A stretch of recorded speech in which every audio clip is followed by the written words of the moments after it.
Cuando piensas en los cárteles más violentos del mundo, probablemente imaginas hombres armados hasta los dientes, capos despiadados con cicatrices en el rostro, pero hay algo que los medios casi nunca te cuentan. Algunas de las figuras más letales en la historia del narcotráfico no eran hombres, eran mujeres, y lo que hicieron supera cualquier cosa que hayas visto en las películas. Hoy vamos a adentrarnos en las historias reales de las narcotraficantes más peligrosas que ha conocido América Latina. Mujeres que no solo estaban al lado de los capos, sino que los superaron en crueldad, en inteligencia y en algunos casos en poder absoluto. Prepárate, porque lo que estás a punto de descubrir te va a dejar sin aliento. Empecemos con una chica que parecía sacada de una red social cualquiera. Fotos glamurosas, ropa de diseñador, viajes lujosos, pero detrás de esa fachada había una asesina en serie responsable de una de las masacres policiales más brutales en la historia reciente de México. Su verdadero nombre era María Guadalupe López Esquivel, pero el mundo del narco la conoció como La Catrina. Ese apodo no era casualidad. La Catrina es un ícono del Día de Muertos en México, una calavera elegante que representa que la muerte nos llega a todos sin importar nuestra posición social, y María se aseguró de que ese mensaje se cumpliera al pie de la letra. Creció en una familia común. Su padre era ranchero, su madre ama de casa. Vivían en Tepalcatepec, un pueblo donde las oportunidades brillaban por su ausencia. Pero María nunca quiso conformarse con lo ordinario. Odiaba la escuela, odiaba la idea de una vida predecible. Lo que ella quería era poder, dinero y reconocimiento, y sabía exactamente dónde conseguirlo. A los 17 años, María hizo algo que cambiaría su vida para siempre. Se fugó de casa. No fue una decisión impulsiva. Ella ya tenía un plan. Se mudó con Miguel Fernández, un operador de alto rango en el cártel Jalisco Nueva Generación, uno de los grupos criminales más violentos de América Latina. Pero aquí está lo interesante. María no entró al cártel por amor, entró por ambición pura, y eso la hizo aún más peligrosa. En cuestión de meses, María demostró que no era una más del montón, escaló posiciones a una velocidad impresionante y cuando empezó a ganar dinero de verdad, no pudo resistirse a mostrarlo. Instagram, Facebook, Snapchat, fotos con fajos de billetes, autos de lujo, joyas caras. Era como si estuviera gritando al mundo, mírenme, lo logré.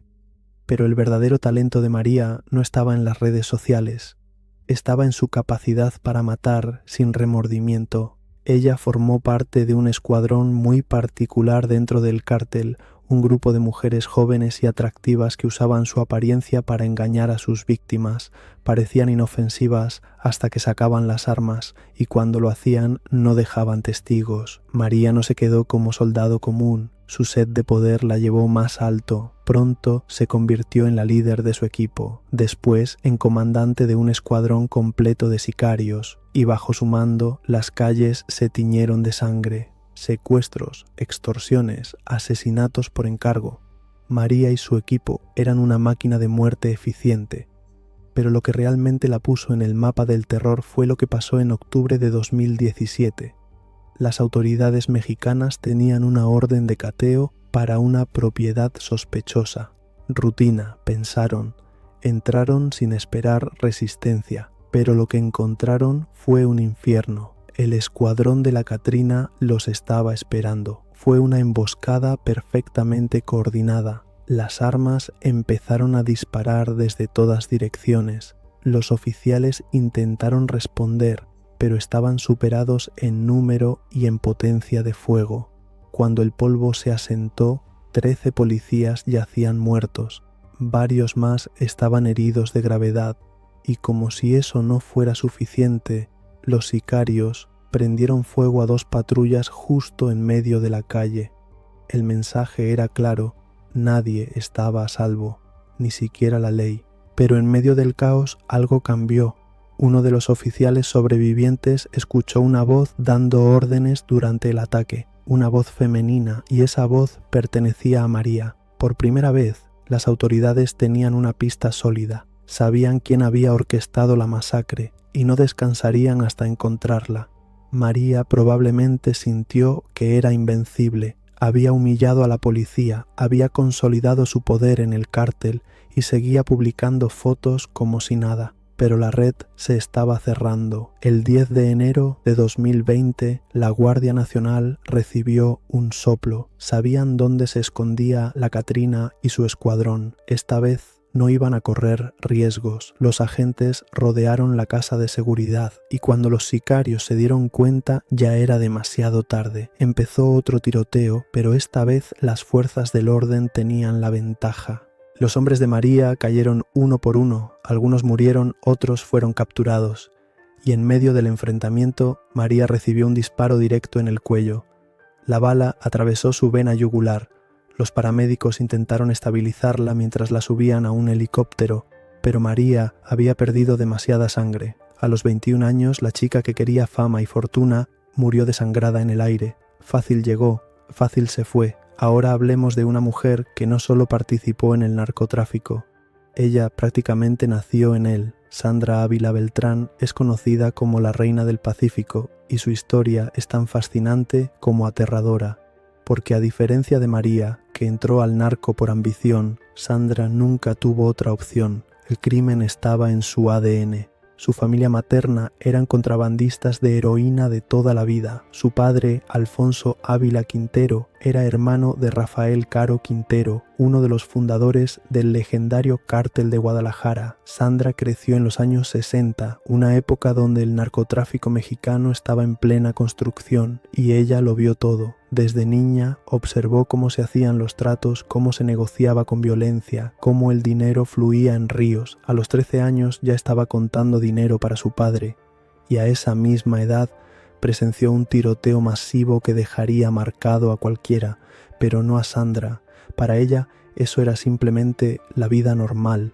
Estudió periodismo en una universidad prestigiosa, lo cual podría haber sido su salida, pero sus compañeros la recuerdan como una persona retraída, siempre desconfiada, siempre alerta, porque su verdadera vida no estaba en las aulas, estaba en las sombras. A los 21 años, Sandra empezó una relación con Amado Carrillo Fuentes, el jefe del Cártel de Juárez, y al mismo tiempo se convirtió en una figura clave dentro del Cártel de Sinaloa, supervisando cargamentos de drogas hacia Estados Unidos. Su relación con Fuentes no duró mucho, pero Sandra no se detuvo. Tuvo muchas más relaciones y todas eran estratégicas. Se casó 2 veces. Ambos maridos eran excomandantes de policía convertidos en traficantes. Estos hombres conocían el sistema por dentro, sabían cómo evadir la ley, y Sandra usó ese conocimiento para construir un imperio. Irónicamente, ambos esposos terminaron asesinados por sicarios contratados, pero Sandra siguió adelante. Hubo rumores de que incluso tuvo un romance con el Chapo Guzmán. Nadie sabe hasta qué punto fue real, pero lo que sí es seguro es que Sandra llegó a ser jefa de relaciones públicas del Cártel de Sinaloa. Imagina eso, una mujer manejando la imagen de uno de los cárteles más poderosos del mundo, pero su verdadero golpe maestro llegó cuando conoció a Juan Diego Espinoza Ramírez, apodado El Tigre. Este hombre tenía conexiones profundas con el Cártel del Norte del Valle en Colombia, y a través de él, Sandra logró lo impensable, unió a los cárteles mexicanos y colombianos. El dinero que empezó a fluir era astronómico, los cargamentos llegaban sin parar, y Sandra se volvió imparable, hasta el año 2001. Ese año, la DEA confiscó un barco pesquero que transportaba 9 toneladas de cocaína, 9 toneladas. Y ese fue solo uno de los envíos que lograron interceptar. Imagina cuántos otros pasaron sin ser detectados. Después de ese golpe, Sandra obtuvo su apodo definitivo, la Reina del Pacífico. También consiguió algo más, cientos de agentes federales persiguiéndola sin descanso. Durante 6 años, Sandra vivió huyendo, cambió de identidad, de ubicación, de apariencia, pero el precio fue alto. Su hijo fue secuestrado como represalia por sus métodos violentos de negociación, y aunque logró recuperarlo, la presión era insoportable. Finalmente, en 2007, la capturaron. Cuando un oficial le preguntó a qué se dedicaba, ella respondió con total tranquilidad: «Vendo ropa», como si no acabaran de arrestar a una de las narcotraficantes más buscadas del continente. Fue condenada a cadena perpetua, pero Sandra nunca aceptó su culpabilidad. Desde la prisión se quejó de las condiciones, dijo que había insectos en su celda, exigió comida de restaurantes, alcohol, cigarrillos. Cuando le negaron estos lujos, alegó que estaban violando sus derechos humanos. En 2015 fue liberada. Hoy vive tranquilamente en Guadalajara, libre, impune, como si nada hubiera pasado. Pero no todas las mujeres del narco tuvieron finales tan felices. Algunas, como la que vamos a conocer ahora, pagaron con su vida, y de la forma más brutal posible. Jocelyn Alejandro Nino, conocida como La Flaca. Su historia es desgarradora porque ella representa la cara oculta del narcotráfico, la que los medios no muestran, la realidad de miles de jóvenes que son reclutados, usados y descartados por las organizaciones criminales. Jocelyn nació en los años 90 en Tamaulipas, una de las zonas más peligrosas de México. Su familia era pobre. No se sabe con certeza si tenían vínculos con los cárteles locales, pero lo que sí está claro es que Jocelyn terminó trabajando para el cártel del Golfo cuando apenas estaba en edad de secundaria. Con 17 o 18 años ya era una asesina. Le pusieron La Flaca por su constitución delgada. Era una chica pequeña, frágil en apariencia, pero en sus manos sostenía armas de alto calibre y no dudaba en usarlas. En la cultura mexicana, La Flaca también es un apodo para la Santa Muerte, una figura esquelética venerada en el Día de Muertos, un nombre profético para alguien que moriría tan joven. Es fácil romantizar la vida del narco, las películas lo hacen ver glamuroso. Poder, dinero, respeto. Pero la realidad es completamente diferente. Las chicas como Jocelyn, jóvenes, sin recursos, sin opciones, empiezan desde lo más bajo. Primero son vigías, después trabajadoras sexuales forzadas. Son abusadas, maltratadas, humilladas. Y si sobreviven lo suficiente, tal vez, solo tal vez, ascienden a sicarias. Pero incluso entonces no hay verdadero poder, solo violencia y miedo constante. Esto quedó claro el 5 de enero de 2015, cuando alguien filtró una foto de Jocelyn a Valor por Tamaulipas, una página de Facebook dedicada a exponer el crimen organizado. La imagen se volvió viral en cuestión de horas. La gente quedó fascinada. Ahí estaba esta chica joven, con una sonrisa amigable, posando con un chaleco antibalas y un rifle de asalto. Pero lo que realmente llamó la atención fue el fondo de la foto. Su habitación no era una mansión lujosa. Era un cuarto modesto, desgastado, triste, nada que ver con las villas que aparecen en Narcos o El Patrón del Mal. Esa imagen abrió los ojos de muchos. ¿Realmente vale la pena? ¿Vale la pena matar? ¿Vale la pena arriesgar tu vida si vas a vivir en la pobreza de todos modos? Porque la realidad es que solo los jefes máximos viven en lujo. Los soldados rasos como Jocelyn solo arruinan sus vidas para enriquecer a otros. Pero la viralización de esa foto tuvo consecuencias devastadoras. En ese momento, Jocelyn pertenecía a los Ciclones, una facción del cártel del Golfo liderada por Ángel Eduardo Prado Rodríguez, conocido como Ciclón 7, y los Ciclones estaban en guerra con otra facción, los Metros. Al filtrar las fotos de los miembros de los Ciclones, los Metros lograron dos cosas. Primero, debilitaron al grupo rival exponiéndolos públicamente. Segundo, los convirtieron en blancos fáciles tanto para la policía como para los enemigos. Y Jocelyn era un blanco extremadamente fácil. Ciclón 7 la envió a pelear contra los Metros en Río Bravo, que era territorio controlado por ellos. Era una misión suicida, y Jocelyn lo sabía. Cada día que pasaba era un milagro, pero los milagros no duran para siempre.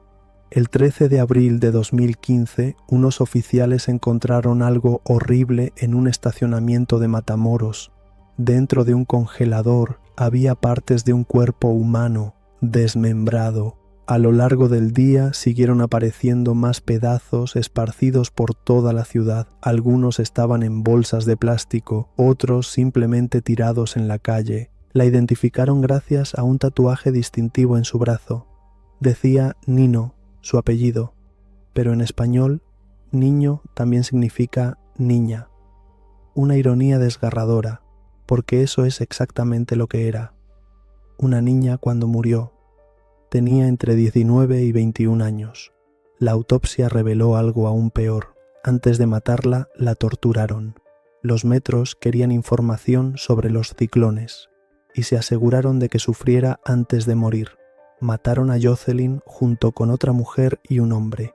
Y como acto final de crueldad, los metros tomaron fotos de los cuerpos desmembrados y las publicaron en redes sociales con un mensaje: esto les va a pasar a todos los que apoyen a los ciclones. Sigan mandando a estas perras. Violencia genera violencia, y el mundo del narcotráfico no conoce la piedad. Pero si pensabas que esas historias eran brutales, espera a conocer a la siguiente mujer, porque ella llevó la violencia a un nivel que incluso sus propios compañeros de cártel encontraban perturbador. Melissa Margarita Calderón Ojeda, conocida como La China. Las apariencias engañan.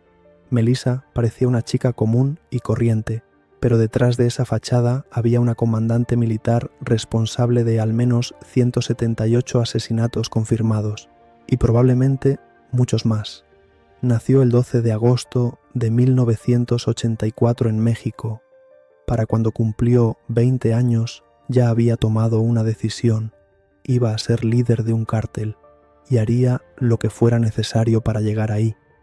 En 2005, Melissa se unió al cártel de Sinaloa, más específicamente a una subdivisión conocida como el Cártel de los Dámaso, y desde el primer día dejó claro que no le importaba estar rodeada de hombres. Ella podía ser igual de despiadada, usaba su encanto femenino cuando le convenía, pero cuando necesitaba intimidar lo hacía sin pestañear.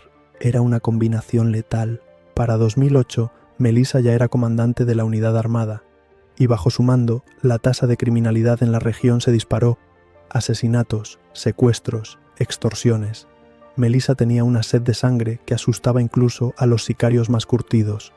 Hay un detalle macabro que la hace particularmente memorable. Cada vez que sus hombres completaban una misión exitosa, ella los recompensaba con bolsas grandes de cocaína, como si fueran perros recibiendo premios por trucos bien hechos. Pero en 2014 todo cambió. El líder del cártel de los Dámaso, conocido como el Grande, ordenó el asesinato de Eric, el novio de Melissa. Fue un golpe directo. El mensaje era obvio: tu tiempo como comandante terminó. Podrías pensar que Melissa se asustaría y se retiraría, pero eso sería subestimar su naturaleza, porque Melissa solo conocía un idioma, la violencia, y decidió responder en ese mismo idioma. Reunió a 300 soldados leales a ella y fundó un nuevo cártel, Las Fuerzas, y su nuevo novio, Héctor Pedro Camarino Gómez, apodado El Chino, se unió como su segundo al mando. El Chino y la China, una pareja hecha en el infierno. Pero incluso el Chino, un criminal endurecido, encontraba a Melissa demasiado violenta. Imagina eso, un narco pensando que su novia es demasiado sanguinaria. Cada guerra territorial bajo el mando de Melissa terminaba en masacres. Ella no tomaba prisioneros, no negociaba, solo mataba. Un día envió a uno de sus sicarios a conseguir un auto nuevo. El sicario arregló todo. 2 vendedores llegaron para entregar el vehículo y cuando lo hicieron, Melissa simplemente los mató. Así, sin más, para no tener que pagar. El sicario que había organizado la compra quedó en shock, amenazó con ir a la policía. Melissa no dudó, le cortó ambos antebrazos, le disparó en la cabeza y lo enterró en su fosa común habitual. Este era uno de sus propios hombres. El Chino vio esto y supo que tenía que huir. Melissa había cruzado una línea y si él se quedaba sería el próximo. Corrió directo a la policía. era el único lugar donde podía estar a salvo de ella, y para asegurarse de que lo protegieran, les dio toda la información que tenía sobre su ubicación. El 20 de septiembre de 2015 arrestaron a la china en el aeropuerto internacional de Cabo San Lucas. Estaba intentando escapar del Estado. Ahora pasa el resto de su vida en prisión, y probablemente eso sea lo mejor para todos. Pero hay una última mujer que tenemos que mencionar, y ella es completamente diferente a todas las anteriores, porque mientras las otras usaban la violencia como herramienta principal, esta mujer usaba algo mucho más poderoso, su cerebro. Enedina Arellano Félix, conocida simplemente como la jefa. La jefa significa la jefa, y en el mundo del narcotráfico mexicano, pocas personas merecen más ese título que Enedina. Nació el 12 de abril de 1961 en Sinaloa, en una familia donde el tráfico de drogas era el negocio familiar. Su tío era Miguel Ángel Félix Gallardo, jefe del cártel de Guadalajara. Su hermano mayor trabajaba para él. Y Enedina creció viendo cómo se construía un imperio criminal. Pero a diferencia de las otras mujeres que hemos visto, Enedina tomó un camino diferente. Estudió contabilidad, se graduó y en lugar de usar esa educación para salir del narco, la usó para fortalecerlo. Se convirtió en la asesora financiera del cártel de Tijuana, ayudando a sus 6 hermanos con el lavado de dinero. Y lo hizo tan bien que el cártel prosperó bajo su gestión. En 1989 el cártel de Guadalajara fue desmantelado. La mayoría de sus miembros fueron arrestados o asesinados, pero eso dejó posiciones de poder vacantes, y Enedina estaba lista para llenar una de ellas. Empezó una relación con Armando López, un hombre muy cercano a El Chapo, pero sus hermanos no aprobaban la relación. Entonces hicieron lo que cualquier hermano del narco haría, lo asesinaron, pero en lugar de destruir a Enedina, esto solo la motivó más. Decidió demostrarles quién mandaba realmente. Cuando el Tigrillo, el jefe financiero del cártel, murió en el año 2000, Enedina tomó su lugar, y cuando arrestaron a su hermano Eduardo en 2008, ella asumió el liderazgo completo del cártel de Tijuana. Pero aquí está lo fascinante.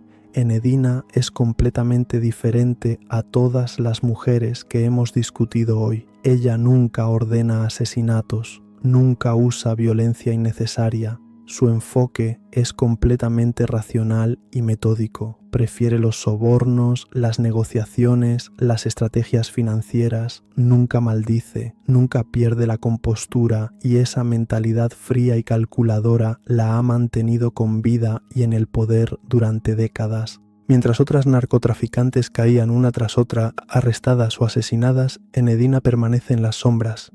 No es una prioridad para la DEA ni para las autoridades mexicanas, a pesar de liderar uno de los cárteles más grandes de México. Hasta el día de hoy sigue activa, sigue operando y sigue siendo la jefa. Su historia demuestra algo crucial. En el mundo del narco, la violencia extrema puede darte poder rápido, pero la inteligencia y la discreción te mantienen en el poder por mucho más tiempo. Entonces, ¿qué podemos aprender de estas historias? Primero, que el mundo del narcotráfico no discrimina por género cuando se trata de violencia y poder. Las mujeres pueden ser igual de despiadadas, igual de ambiciosas e igual de peligrosas que cualquier hombre. Segundo, que la mayoría de estas historias no tienen finales felices. María murió a los 21 años. Jocelyn fue torturada y desmembrada. Melissa pasará su vida en prisión. Solo Sandra y Enedina lograron escapar, una viviendo tranquilamente y la otra aún activa en las sombras. Y tercero, y quizás lo más importante, detrás de cada historia glamurosa del narco hay una realidad brutal. No hay verdadera riqueza para la mayoría, no hay libertad, solo hay violencia, traición y muerte prematura. Las fotos en redes sociales, los autos de lujo, las joyas caras, todo eso es humo. La realidad es habitaciones modestas como la de Jocelyn, es terminar desmembrada en un estacionamiento, es pasar décadas huyendo como Sandra. Es vivir con miedo constante de que tus propios compañeros te traicionen. El narcotráfico consume todo lo que toca, y estas mujeres son prueba viviente de eso. Algunas buscaron poder, otras no tuvieron opción, pero todas pagaron un precio altísimo, ya sea con sus vidas, su libertad o su humanidad. Y mientras los cárteles sigan operando, seguirá habiendo más historias como estas, más jóvenes como María buscando fama rápida, más chicas como Jocelyn sin otras opciones, más mujeres como Melissa cayendo en espirales de violencia sin retorno, porque al final el narco no diferencia entre hombres y mujeres, destruye a todos por igual. Estas fueron las historias de algunas de las narcotraficantes más peligrosas de la historia, mujeres que desafiaron todos los estereotipos, que demostraron que la violencia no tiene género y que dejaron un rastro de sangre que nunca será olvidado.